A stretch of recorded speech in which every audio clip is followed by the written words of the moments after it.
आज के वीडियो में मैं आपको प्रतिस्थापन विधि और विलोपन विधि से क्वेश्चन समझाने वाला हूं, कैसे हल सॉल्व किए जाते हैं। प्रतिस्थापन विधि और विलोपन विधि बहुत इंपॉर्टेंट है। एक आपके एग्जाम में आएगा ही आएगा, और जो बाकी प्रश्न होते हैं इन्हीं दो विधियों से ही हल होते हैं बार बार। मोस्ट इंपॉर्टेंट है, आपके एग्जाम में 100% आएगा। तो जो इस वीडियो में मैंने क्वेश्चन लिया भी है ना, वो थोड़ा इंपॉर्टेंट लिया है। बाकी टीचर्स क्या कराते हैं, एकदम आसान आसान लेके वीडियो बनाते हैं, लेकिन मैंने पहला ही जो क्वेश्चन लिया है, एक सेम क्वेश्चन लिया है, दोनों तरीके से सॉल्व करेंगे, आंसर सेम ही रहने वाला है। देखिए, ये जो समीकरण है, अगर मैं इसको समीकरण नंबर 1 बोलूं और ये समीकरण नंबर 2 बोलूं, ये प्रॉपर रूप में नहीं है, और यही क्वेश्चन एग्जाम में बड़े नंबर में बार बार आता है, तो मैंने इसको ही ले लिया है। तो समीकरण 1 को अगर मैं व्यवस्थित करके लिखूं ढंग से, ठीक है, यहां पे मैं लिखता हूं समीकरण 1 से। तो पहले 1 को ढंग से लिख लेते हैं। क्या है, दे रखा है 3x बट्टे में 2 है माइनस 5y बट्टे में कितना है 3 है बराबर माइनस के 2 है। तो ये समीकरण सही रूप में नहीं है, पहले इसको हम सही रूप में बनाएंगे। लॉसअप आ जाएगा 2 गुणा 3, 2 तिया 6, इसकी गुणा इसके साथ 3 तिया 9x, और इसकी गुणा इसके साथ 2 पंचे 10y। ठीक है, इधर है माइनस के 2। अच्छा, इसके बट्टे में कुछ नहीं तो मैं 1 लिख सकता हूं। अब करेंगे हम तिरछी गुणा।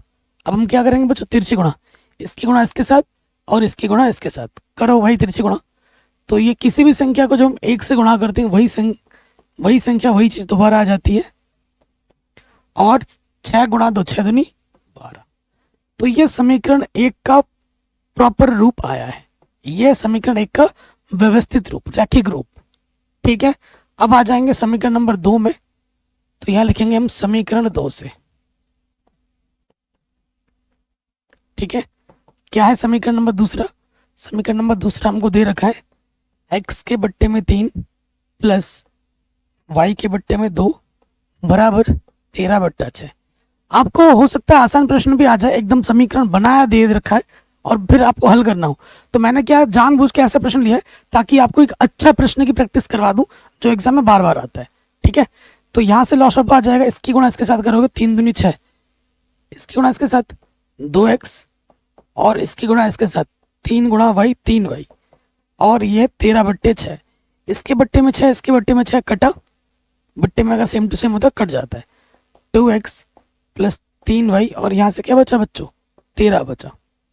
तो ये समीकरण नंबर 2 है, सही रूप में, व्यवस्थित रूप में, रैखिक रूप में। कोई दिक्कत परेशानी यहाँ तक नहीं होगी। अब हम आते हैं हमारे पहले वाले विधि में।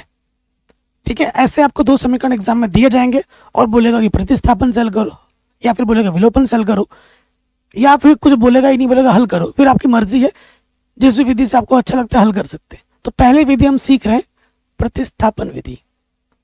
प्रतिस्थापन का मतलब एक की जगह पर दूसरे को रखना, प्रतिस्थापन विधि। ठीक, इसमें इस विधि में क्या करना होता है, इस विधि में कोई भी एक समीकरण हमें लेना है, ठीक है, उससे x का या फिर y का मान निकालना है और फिर अगले वाले में रख देना है। आप देखो इन दोनों समीकरणों में से कौन सा समीकरण दिखने में आसान है। वैसे कोई सा भी ले सकते हैं, जो दिखने में ज्यादा इजी लगे उसको ले लो। तो समीकरण नंबर 2 ले लेते हैं। तो यहां लिखेंगे समीकरण 2 से। क्या है 2? जो दूसरा समीकरण है उसको एक बार लिख लो, 2x प्लस 3y बराबर यहां पर है 13। ठीक है, तो यहां से मैं x का मान निकाल लेता हूं। तो ये प्लस का 3y इधर के बच्चों क्या होगा, माइनस का 3y है कि नहीं। अब ये जो 2 गुणे में था, बराबर के इधर आके क्या होगा बच्चों, बट्टे में हो जाएगा। तो ये आ गया हमारा x का मान। समीकरण नंबर किससे निकाला हमने, समीकरण नंबर निकाला हमने 2 से। अगर हमने 2 से निकाला तो रखना किसमें पड़ेगा, 1 में। अगर मैं 1 से निकालता तो रखता किसमें, 2 में। तो मैंने x का मान निकाला है, आप y का मान भी निकाल सकते हो। जरूरी नहीं कि x का मान ही निकालना है, तो y का भी आप निकाल सकते हो, आपकी मर्जी है। मैंने x का निकाल लिया। समीकरण 2 से निकाला था तो समीकरण 1 में रखूंगा। अगर मैं 1 से निकालता तो मैं 2 में रखता। क्या लिखेंगे, समीकरण 1 में x का मान रखने पर, ठीक है, आपको गुणा भाग जोड़ घटाना ये सब अच्छे से आना चाहिए। समीकरण 1 क्या है एक बार लिख लेते हैं अच्छे से। ये है 9x माइनस के 10y बराबर माइनस के 12। ये समीकरण नंबर 1 है ना। अब मैं इस x का मान यहाँ पर रखूंगा। 9x का मान है 13 माइनस के 3y बट्टे में 2, और यहाँ पर पहले से ही है 10y और इधर है 12। ठीक है, कोई दिक्कत नहीं, परेशानी नहीं। अच्छा बच्चों, इसके बट्टे में कुछ नहीं तो मैं क्या लिख सकता हूँ, 1 लिख सकता हूँ। नीचे नीचे गुणा करूंगा, 2 1 कम 2, इसकी गुणा इसके साथ। किसी भी संख्या को 1 से गुणा करते वही रहता है, तो ये आ जाएगा 9 गुणे में 13 माइनस का 3y, और फिर इसकी गुणा इसके साथ, 10 दूनी 20y, और यहाँ पर क्या है बच्चों, माइनस के 12 है। कोई दिक्कत परेशानी नहीं होगी। अब ऊपर थोड़ा गुणा करना है, 13 गुणा 9, 13 नम्मा 117, 13 नम्मा 117, फिर आ जाएगा 9 3 27 माइनस के 27y, और यहाँ पर है माइनस के 20y। बट्टे में कितना है बच्चों, 2 है, और इधर हमारा है माइनस के 12। ठीक है, सो देखो माइनस के 20 माइनस के 27 कितना हो जाएगा, माइनस के 47y बट्टे में 2, इधर है माइनस के 12। इसके बट्टे में कुछ नहीं तो 1 ले सकता हूं मैं। अब फिर मैं क्या कर दूंगा, तिरछी गुणा, इसकी गुणा इसके साथ और इसकी गुणा इसके साथ, कर दो गुणा भाई। तो जब गुणा करेंगे, किसी भी संख्या को 1 से गुणा करते हैं वही संख्या दोबारा आ जाती है, 117 माइनस के 47y, और 12 दूनी 24। ठीक है,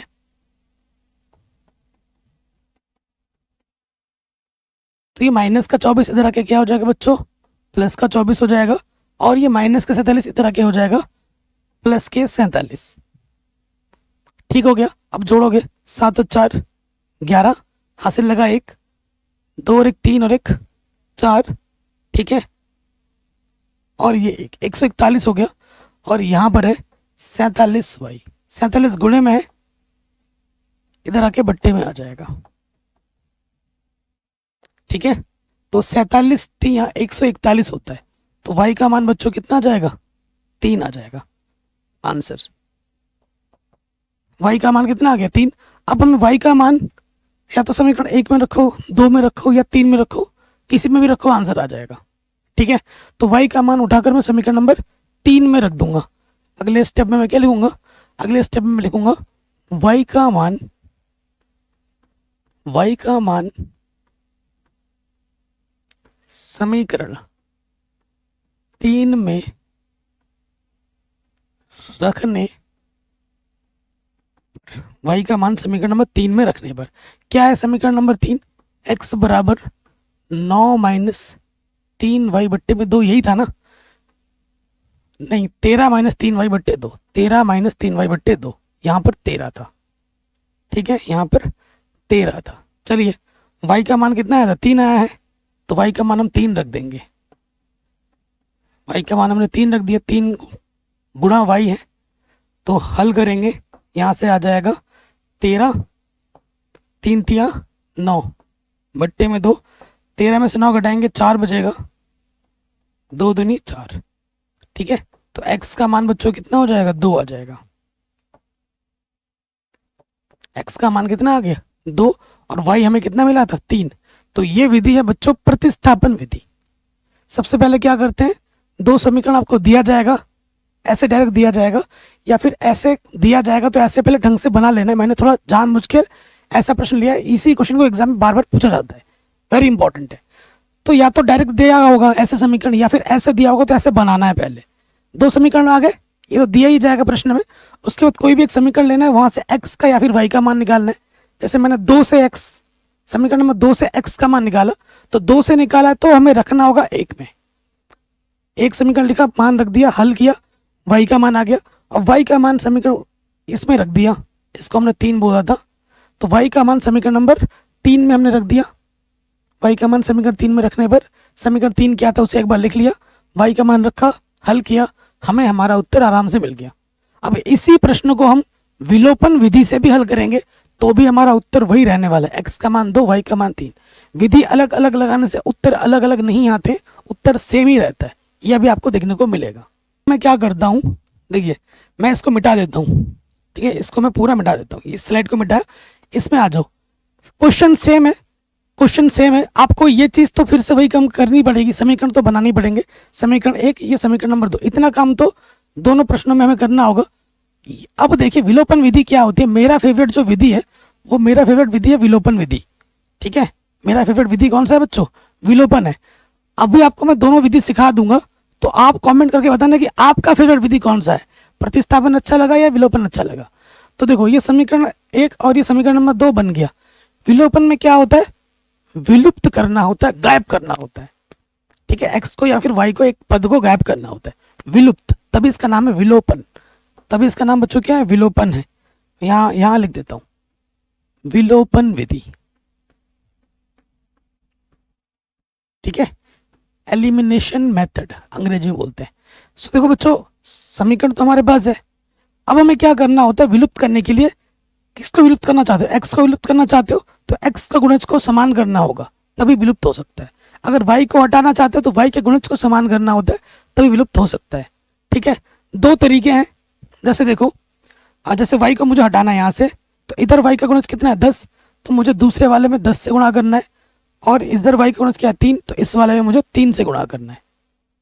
ठीक है, तो यहाँ लिखेंगे, आप डायरेक्ट भी लिख सकते हो, समीकरण 1 व 2 से मैं वाई को हटा रहा हूँ। ठीक है, यहाँ मैंने दिखा दिया कि मैं 1 में 3 से और 2 में 10 से गुणा करूँ, ऐसे एग्जाम में दिखा देना।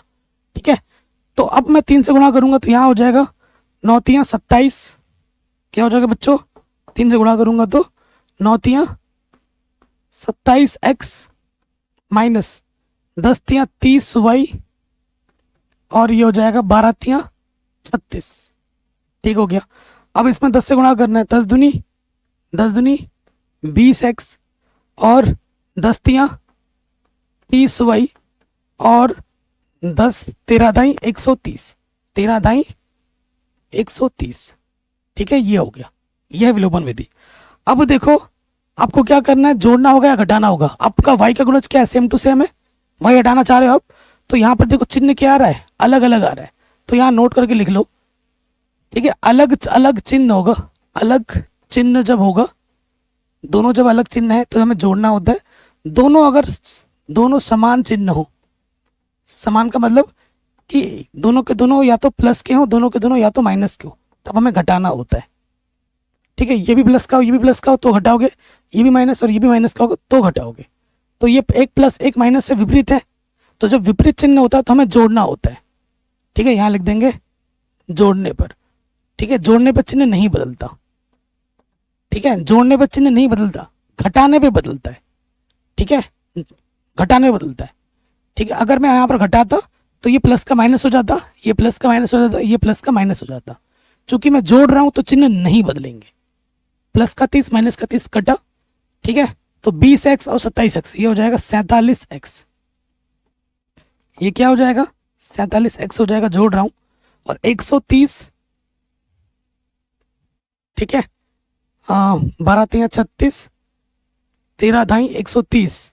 ठीक है, तो 130 में 36 घटाओगे तो कितना आ जाएगा? 94 बचेगा। 94 बचेगा।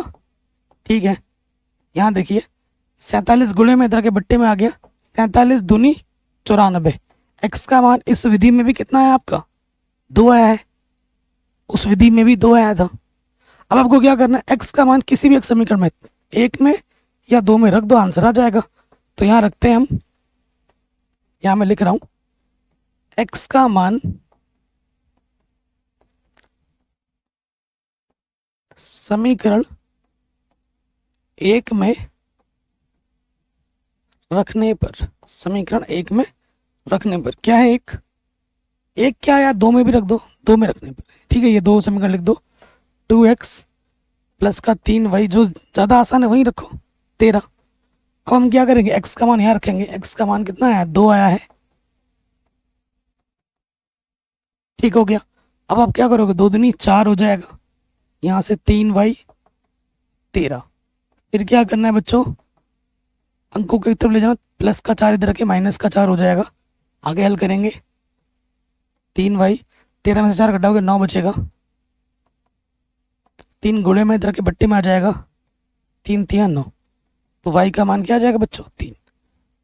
प्रतिस्थापन विधि में भी x का मान 2 था और y का मान 3 था। विलोपन विधि में भी x का मान 2 है और y का मान 3 है। ठीक है, तो मैंने आपको इस वीडियो में छोटे से आपको प्रतिस्थापन और विलोपन विधि दोनों आपको आराम से सिखा दिए विद मोस्ट इंपॉर्टेंट क्वेश्चन। यही क्वेश्चन एग्जाम में बार बार बड़े नंबर में पूछा जाता है।